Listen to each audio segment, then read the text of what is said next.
Welcome to a world of thrills, a world of drama, of capes and tights, a world where death is a revolving door. Welcome to the Geek Matrix.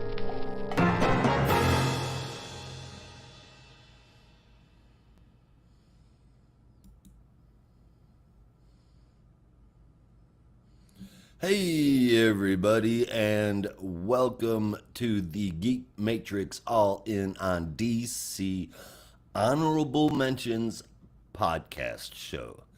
Woo, that is a long one. It's a little extra place to show a little extra love to the books that don't make it on the main show. It's a companion show to the main show, so the numbering will be paired with it. And the first episode has me combining the last week of 2024 with the first week of 2025. From here on out, the show will vary in length, but will always be fairly short. This one being probably the longest, at least until next year's holidays. My name is Josh, and I have a bit of a speech impediment. Normally, my co-hosts give me a little bit of a break, but hopefully it doesn't bother you too much. Again, my name is Josh. We are the Geek Matrix, and these are the Geek Matrix Honorable Mentions. Without further ado, let's jump in. First up is Batgirl number 3. Written by Tate Bromble, art from Takeshi Miyazawa, colors by Mike Spencer, lettering from Tom Napolitano, and a cover by David Talaski. Cassandra is seeing a whole different side of her mom. Lady Shiva, true to her namesake God, is the destroyer. We all know that. The best fighter in all of DC. But she is also a creator. She has, for lack of a better word, a cult that follows her and does their best to make the world a better place. Never really saw that coming out of Lady Shiva. Cass is finding out that it's not just a couple of monks and her mom either. It's a lot of people, including members of the League of Shadows. And the craziest part? Running things with Lady Shiva? None other than Nyssa Al Ghul. This is good. Art and story. I'm really into it, and if you're a Cass fan, you will be too. 8.5 out of 10. Real good stuff. Next up is Batman Full Moon, written by Rodney Barnes, art and colors by Stefan Subic, and lettering from Russ Wooten. Best part of this book, right off the bat, it describes being infected with lycanthropy, what makes a person a werewolf, as having herpes of the soul. What an image. And what an intense book. One more issue to go. The shit really hits the fan as Bruce and the Wolf tear into each other. Zatanna and John, who's far more interested in getting back with Zatanna than solving the werewolf problem in front of him, help separate them, returning Bruce to normal, at least temporarily. And Z and John, I think that's who it is, can't really tell, follow the werewolf to where it ran off to, which is Romania. Awesome, awesome, awesome story from Rodney Barnes and Subic. I highly recommend it. 8.5 out of 10. Our third book today is going to be Batman, Gargoyle of Gotham. A creepy book indeed, if you can't tell by that god-awful cover. Rafael Grandpa handles writing and art and cover with colors from Matheus Lopez and Valentina Napolitano, with with letters from John Workman, Dr. Geist, Grandmaster of the Stockgeist, or Geist, versus Batman. It's the showdown. Batman doesn't fare well because of the implant in his brain, and the rats manage to save him for the time being, at least. It seems that the implant and his run in with Dr. Geist has unleashed a bit of a more brutal Batman. Fantastic. Really. 8.25 out of 10. Next up, another Batman title, believe it or not. But it is Batman Santa Claus Silent Night Returns number 5, the end of the series. It's written by Jeff Parker, art from Lucas Kettner and Michelle Bandini and Bernard Chang, colors from Marcelo Malo, lettering by Pat Brousseau, with the cover by Chang and Malo. I really don't even want to spoil the ending to this fantastic mini. It's such a great time. It's such a fun story. It's amazing art. So many different characters thrown together in here. If you listen to the podcast normally, you know that I'm not a seasonal or gimmick book guy at all. But this story is awesome, and it ends in a pretty cool and unique way. I really, really enjoyed this a whole bunch. The whole series. 8.75 out of 10 on this one.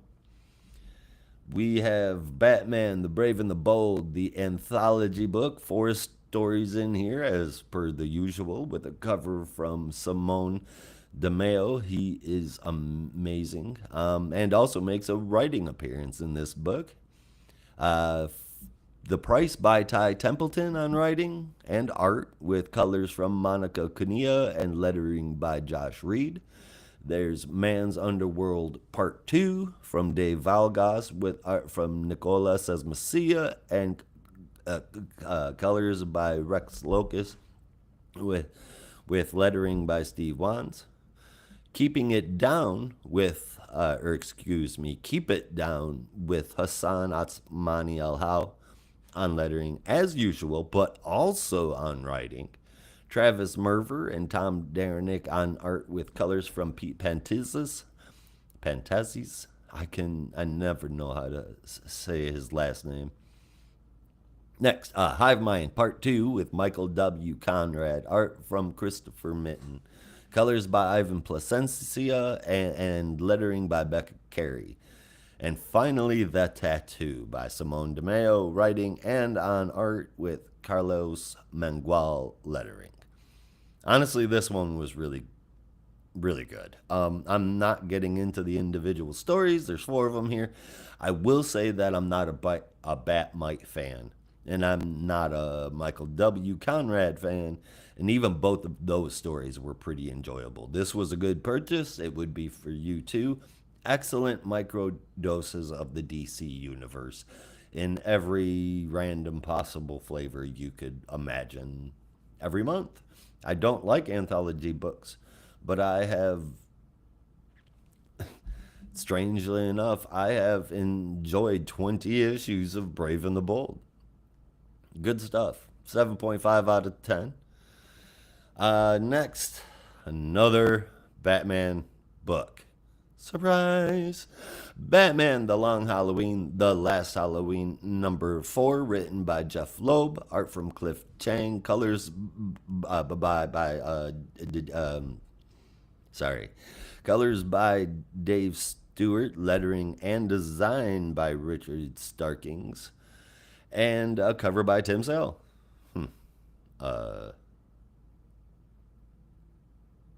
Anyway, Batman is damn near dead, leaving Robin to pick up the fight as Bruce fights for his life. This should have annoyed me that we returned to this series. 4 issues in, almost halfway through, and I'm addicted to it.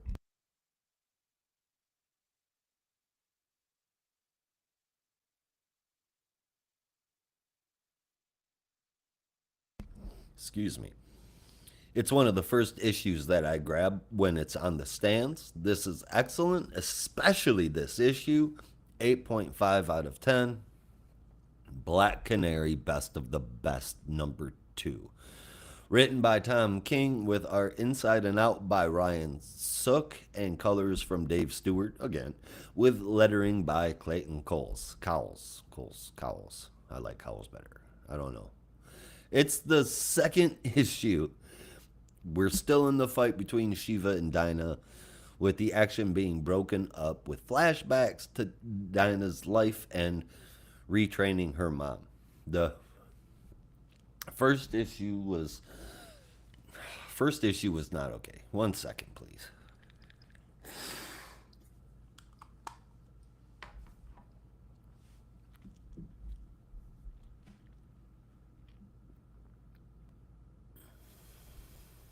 So I was not a fan of the first issue. This issue is better. I like to look back at Dinah's life, showing every side of her. That's pretty cool. Watching her mom die of cancer sucks, but it's another aspect of Dinah's character.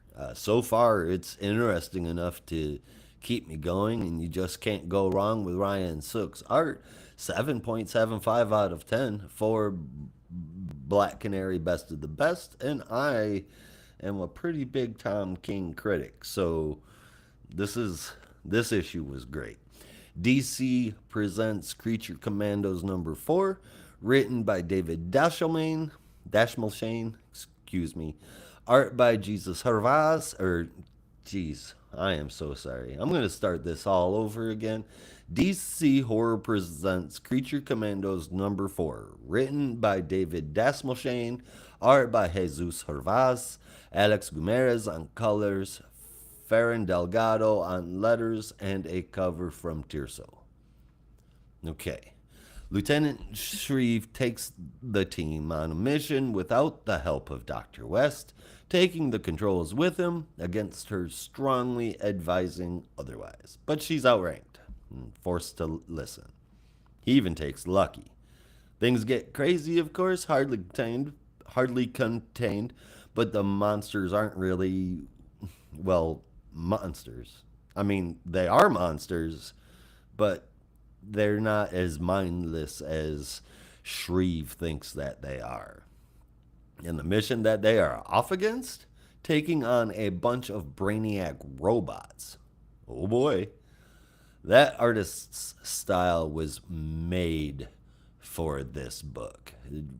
It was just awesome. Hervas is made for Creature Commandos, and the story from Dash Machine is perfect for the Creature Commandos. I really dig this a lot. It's so good. Another 8.75 out of 10. Oh, shoot. I forgot to be changing the covers. Howie. Alright, so there was Black Canary, Best of the Best. This was Creature Commandos. Next up, brief run of DC Horror Presents number 3. Another 2 horror stories involving our heroes. The first is Batman and Chthonian Dawn, written and drawn by Francesco Francavilla, with lettering by Simon Boland and a cover from Tyler Crook. Batman has been buried alive. We see all that at the start, and then the rest is us finding out how he got there, and what Abby Arcane has to do with it. Real good stuff. The second is Adam Strange in the Brooding Public. It starts like just about any other Adam Strange story starts. Good times, good things. And then we find out he's contaminated with alien spores, but Ran is protected against them. That's when the Zeta beam kicks in and he's transported to Earth, where the whole world quickly turns into a horror movie.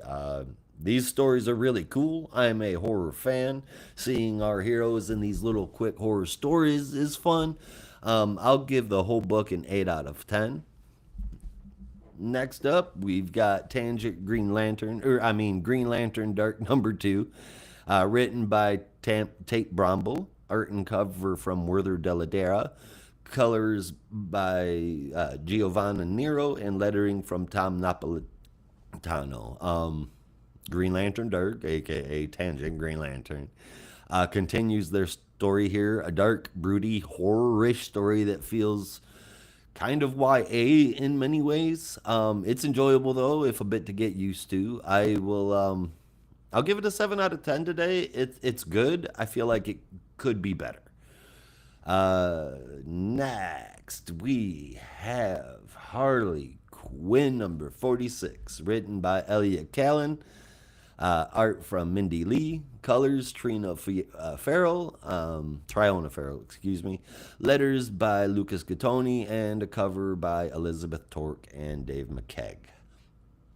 Harley is found in arch nemesis, kind of, as you would expect from Harley. It's complicated. She's just being a vigilante Harley style. That's what this whole book is, protecting the neighborhood she lives in, and it being a Harley-tastic time while she does it. The stories are fun enough. They're just your typical average Harley stories, which is, if that's what you're looking for, this has got what you're looking for. I just don't like her punchline knockoff costume now. It pains me to look at it. It's probably the least. It's definitely my least favorite Harley costume for sure. Poison Ivy number 29, my nomination for the best series of the last 2 years, over 2 years, 29 issues without a fault. Written by G. Willow Wilson, art from Marcio Takara, colors by Arif Brianto, lettering from Hassan Atzmani El Hau, and a cover by Jessica Vaughn. The marshlands, in fact, did transport Ivy 3,000 miles across the country in a matter of 20 minutes. She's now in Seattle, hiding from the law and at first the Order of the Green. But she soon finds them first. The cops show up to break up the protest that she's at with the Order of the Green, silently viewing, and Pam has to go full Ivy. She knocks the cops out and then demands to be taken to where the first disciple is. The first disciple, it seems, has some ulterior motives in mind. Giving Ivy an army, it was supposed to be time to take the world back for the Green. But Ivy has moved past that. The first disciple doesn't see things that way. So Ivy loses her temper and almost kills the first disciple, but stops because she once loved them. She's not given the same respect, though. After she lets go of the first disciple, she's immediately attacked by the dogs of the Green sent at her. The identity. The first disciple is Bella Garten, none other than the gardener. Without a doubt, the art always looks fantastic and the story is always so damn good. Poison Ivy gets a 9 out of 10 from me again. And next up is Power Girl 16, written by Leah Williams, art from Ariana Mello, colors by Romulo Fajardo Jr., lettering by Becca Carey, and a cover from Yannick Paquette and Arif Prianto. The always, let's say, highly libidoed Ejecta has the nerves to show up at the hospital where Omen is fighting for her life, and Paige doesn't take too kindly to that. She super speed grabs her and takes her near the Fortress of Solitude so she can, quote, beat her without people hearing her scream. Damn. And it doesn't stop. Ejecta was given quite the power-up from Waller after Symbio, and even then, when Power Girl unleashes on her, she goes full Power Girl and whoops that booty all over the snow, letting her know that she's only still alive because Power Girl lets her be. After sending Ejecta back to Symbio, she goes back to the hospital where thankfully Omen is okay. Paige has a surprise for her. The building where Ejecta put Omen in a coma, Paige bought it for her. Well, Karen Starr did. I love the series. The art isn't always my favorite. It's really good in some places. There's just some inconsistencies, but other than that, this is a really good title, and many more people should be reading this. Even considering my problems with the art, because I'm a picky guy, this gets an 8 out of 10. And now for Two Face number 2. Only get one of those. Written by Christian Ward, art from Fabio Veras, colors from Ivan Plasencia, lettering from Hassan Atzmani El Hao, and a cover from Baldemar Rivas. Well, this book really turned out to be something. Harvey Dent, criminal at law. And now he has his very own rogues gallery, and I, for one, love it. But I love the White Rabbit too. The issue deals with the potential divorce of the king and queen of the Royal Flush Gang and the king's execution for adultery. Two-Face manages to prove that it was False-Face that was pretending to be the king, so there really was no problems. But he gets away. Later, that's how we find out about the Rhodes Gallery, the Shadow Hand. Someone shrouded in the dark says that Harvey Dent took